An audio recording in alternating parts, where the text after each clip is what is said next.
So I'll be your trainer, taking you through the unit of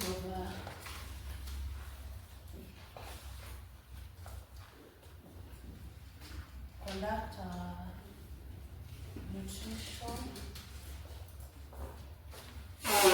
nutrition, education and counseling.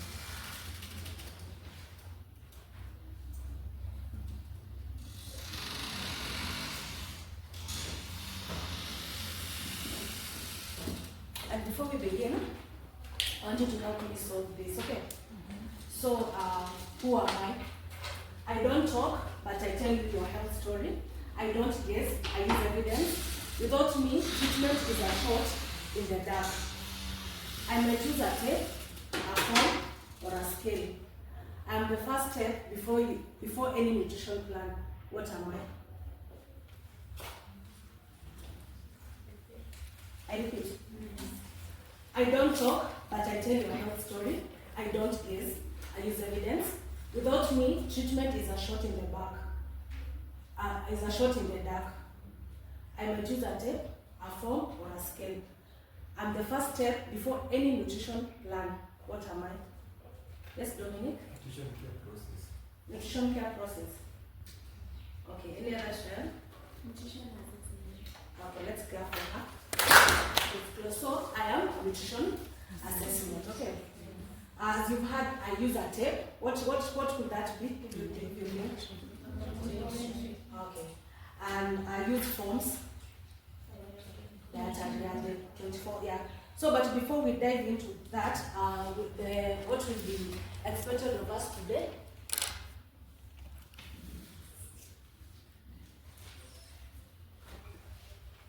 We need to define key terms.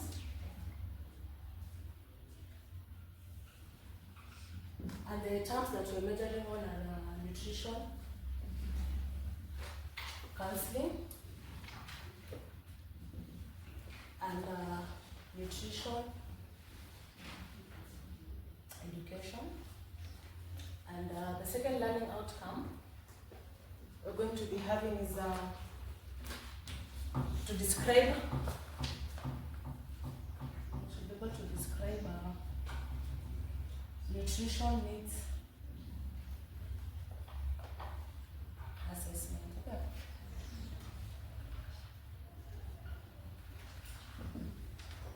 So here with me I have some cards, and I want a volunteer to come and help me.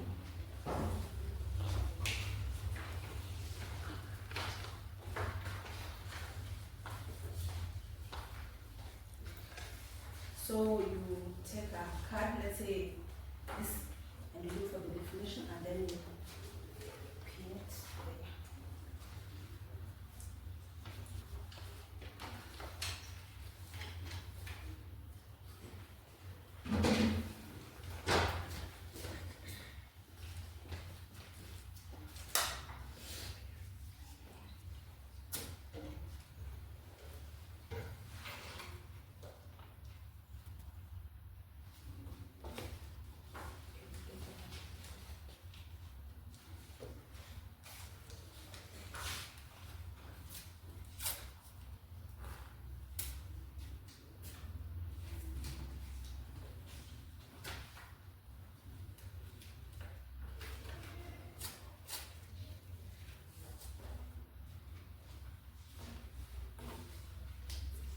So Dominic has told us that nutrition education is teaching people about healthy eating, nutrients, and how to make good food choices. Do you think that's the definition?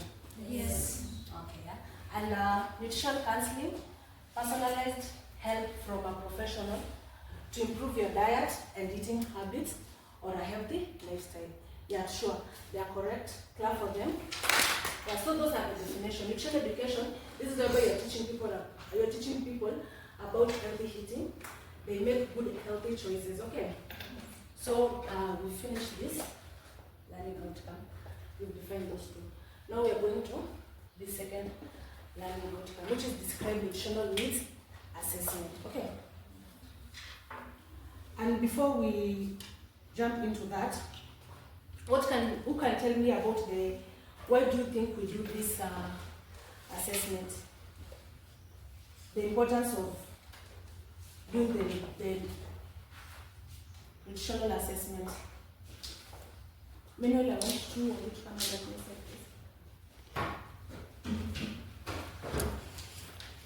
anyone who can tell me why you think it is important for us to do assessments? Yes, Njeri? For nutrition review. For nutrition review. Anyone else?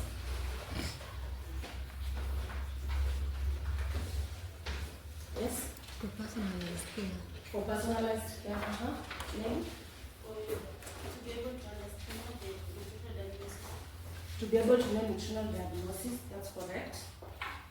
To develop nutritional intervention. To develop nutritional intervention.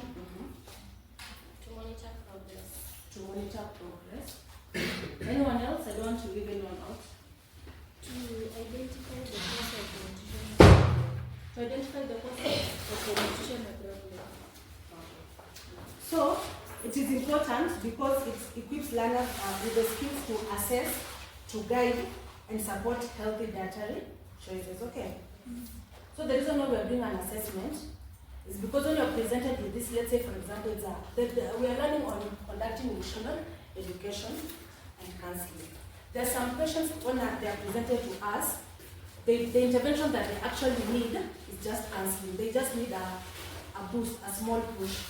So by conducting the assessment, you're really going to know what intervention or what help you're going to be able to give that client. So I want in groups of 4. You group yourself in 4. Has anyone ever been to a museum? Or when you were in high school, you went to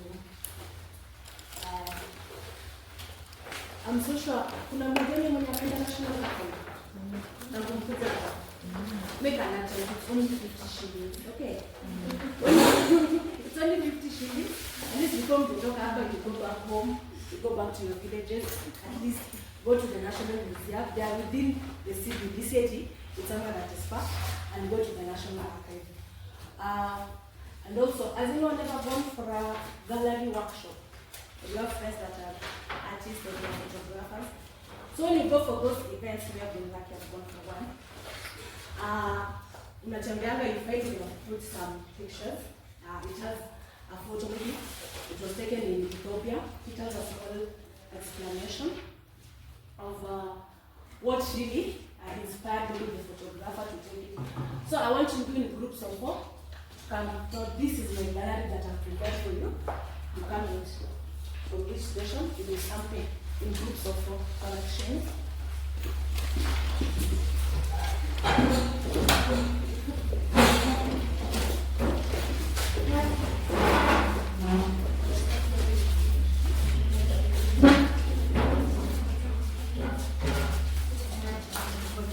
So in every station, in a couple of 2 minutes, you read the content that is provided there.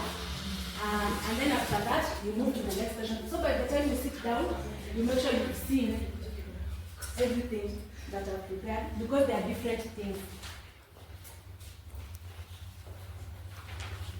And in those groups, I want you to choose one person that is going to tell us.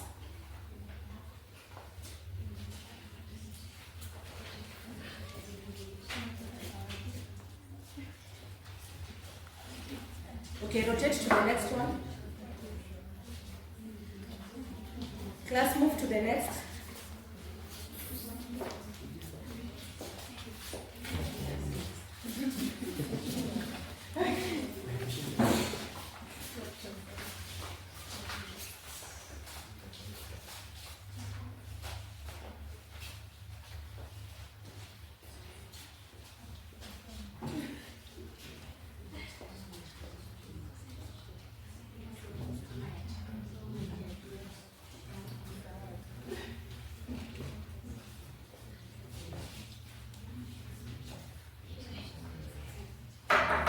The next station.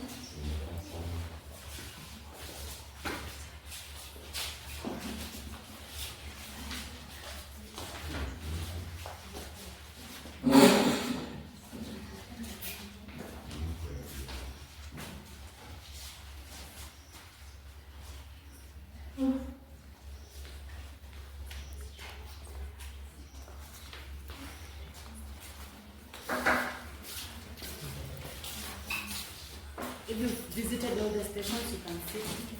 Thank you.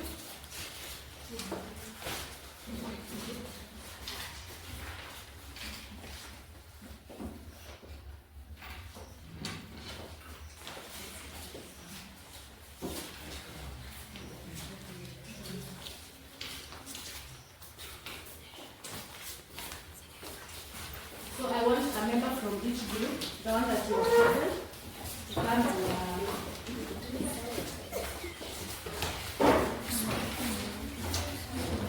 let's move.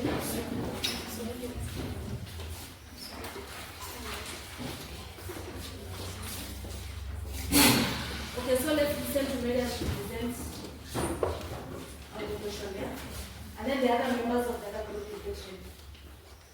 In the questionnaire, we learned that it is a set of written questions about dietary habits, food frequency, lifestyle, and health.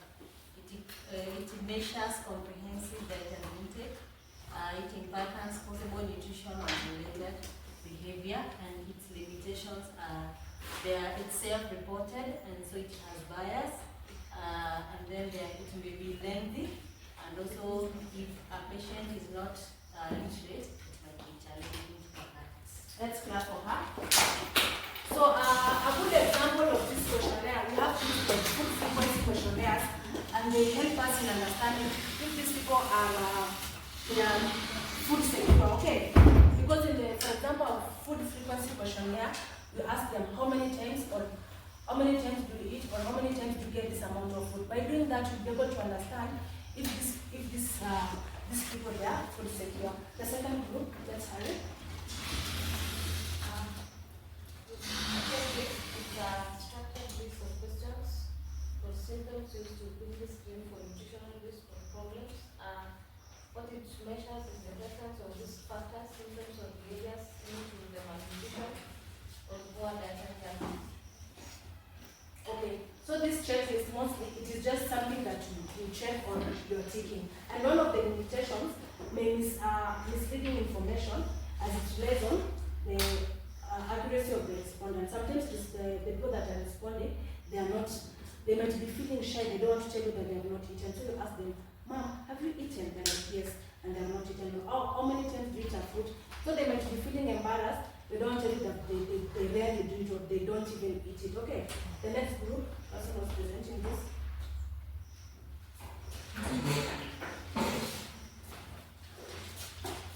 Interview guide.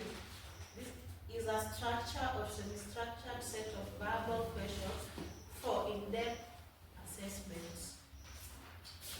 Okay, so interviews, we have two types of interviews. We have a structured interview and the one that is not structured. Okay, and these interviews, one of the limitations that it's always time consuming. So it is still an assessment tool that you need to use to identify or do nutritional assessment. You can choose to use interviews, and we have things like open-ended questions, and in most cases you're always advised to use the ones that are open-ended, because the closed one, if you're just limiting that person, you're telling them, do you go to the clinic, yes or no?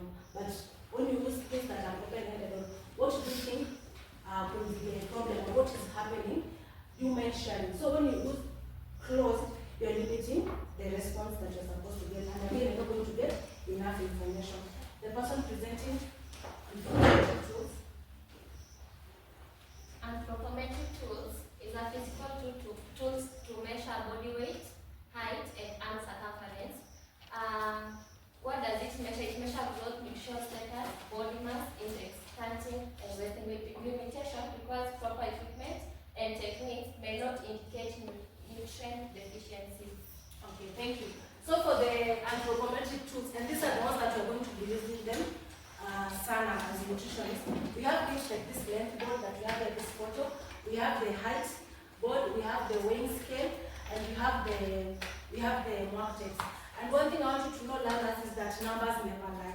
So in case before you do any assessment, you should be able to first of all maybe take the weight of that person, compare it with their height that is coming up, calculating the BMI. And one of the limitations, one of the things that you have to be having the know-how, the techniques of conducting things like the mark test, but we'll cover that as we continue. Okay. The last one. We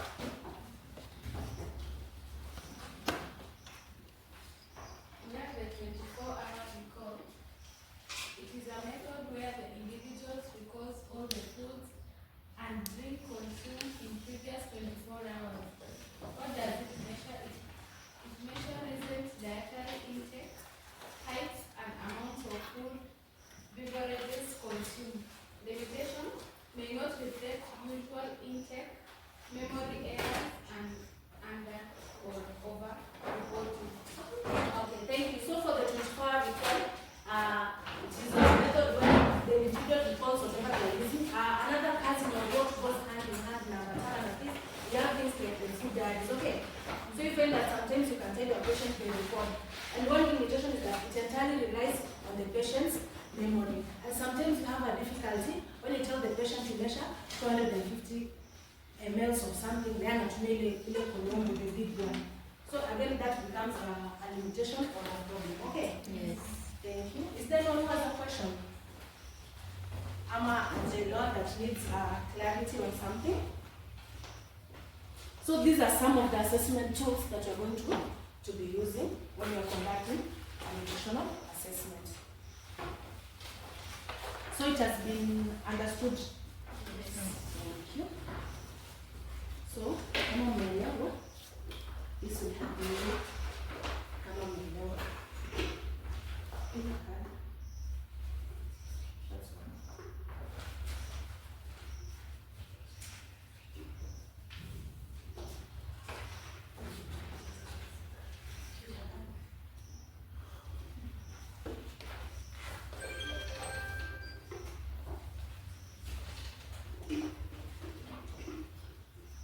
If you found a card, there's a question on that card.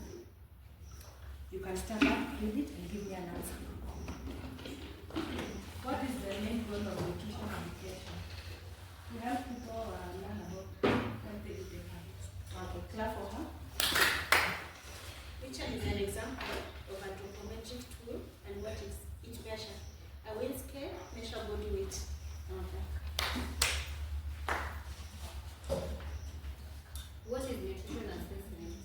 It is a way to find out about a person's health and nutrition using facts and tools. What does 24-hour recall methods measure? It measures the recent dietary intake of an individual from the past 24 hours. Okay. So, thank you. Oh, Luta. Why do we do nutrition assessment? To find out if someone is healthy or has nutritional problems. Okay. What is a checklist used for in nutritional assessment? A checklist is a structured list of questions or symptoms used to quickly screen for nutrition risk or problems. The last one. Why is early detection through nutrition assessment important? It helps to detect malnutrition. It helps you? To identify malnutrition. Yes. So the reason why we are doing this assessment, it is also for early detection. So for your follow-up activity, there's a video.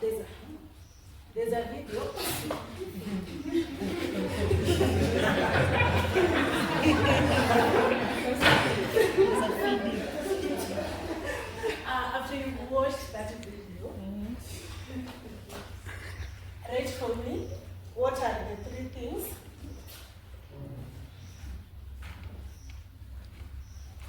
you can do when meeting a client for the first time to make them feel safe. Okay, it's due on 26th. Okay, thank you. This assignment is going to help us in our next learning, which is creating rapport with our clients. Okay. Yes. So watch the video. It is detailed and it's going to help you.